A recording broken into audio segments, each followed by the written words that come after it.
حجاج کو پتا ہے، معتمرین کو پتا ہے، جب کعبے میں جاتے ہیں تو مشکل بہت پیش آتی ہے۔ حجر اسود پر جتنا رش ہوتا ہے کسی اور جگہ نہیں ہوتا، دھکم بیل بھی بڑی ہوتی ہے۔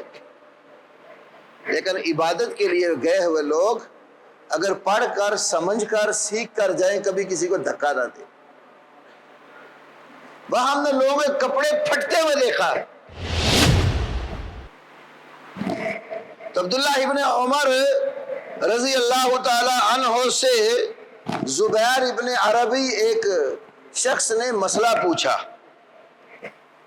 جس وقت کعبے میں جاتے ہیں نا، ہر بندے کی طلب ہوتی ہے حجر اسود کو بوسہ دے یا کم از کم اس کو چھو لے، استلام کر لے۔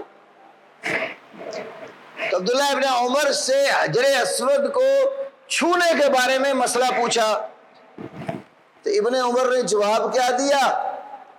فرمایا رأیت رسول اللہ صلی اللہ علیہ وسلم یستلمہ ویقبلہ، میں نے رسول پاک صلی اللہ علیہ وسلم کو دیکھا ہے، آپ اس کو چھوتے بھی تھے اور اس کو بوسہ بھی دیتے تھے۔ سائل نے مسئلہ پوچھا ہے نا، صحابی نے اپنی کوئی بات نہیں کی، کیا فرمایا ہے؟ نبی پاک کو میں نے ایسے کرتے دیکھا ہے۔ اب وہ سائل یمن کا رہنے والا تھا، اس نے اس دلیل کے اوپر سوال جڑ دیا۔ یہ عادت ہمارے ہاں بھی ہے۔ کیا سوال کیا؟ بخاری کی حدیث ہے، ارائیت ان زحمت ارائیت ان غلبت، آپ کا کیا خیال ہے اگر میں رش میں پھنس جاؤں، ازدحام ہو، یا میں مغلوب ہو جاؤں، کوئی میرے اوپر غالب آ جائے تو میں استلام کیسے کروں؟ مشکل آتی ہے، آج بھی بہت آتی ہے نا۔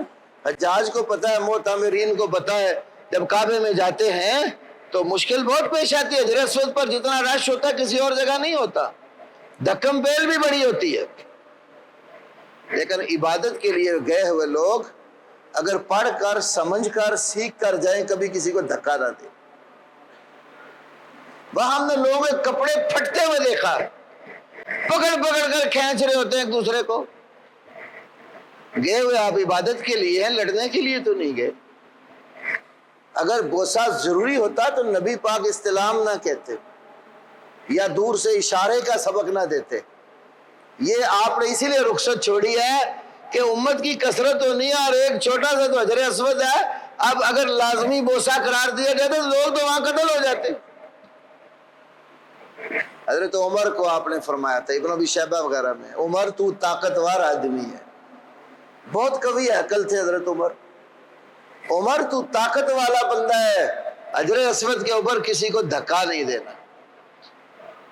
جس طرح آج ہمارے حبشی لوگ آتے ہیں نا، سوڈانی اور اس طرح بڑے بڑے قداور سیاہ رنگ والے مسلمان بھائی، وہ تو چلتے چلتے ہی دھکا دے جاتے ہیں، بندہ غریب کمزور آدمی تو ادھر ہی گر پڑتا ہے۔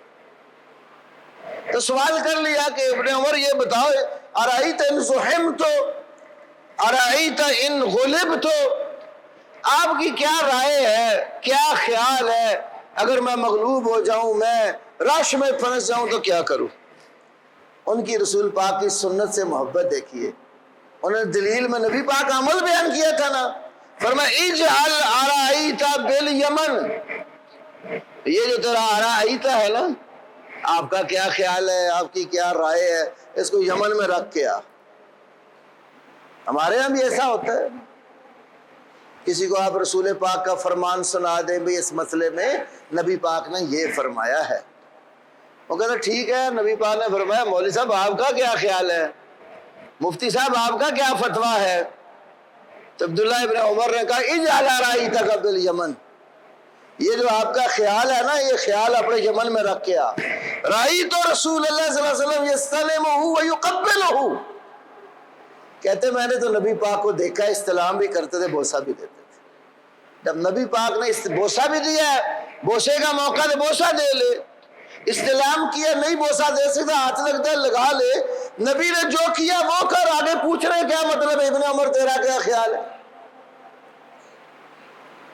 کتنا مقام سمجھتے تھے اللہ کے نبی کا۔ اب ابن عمر کوئی عام صحابی ہے؟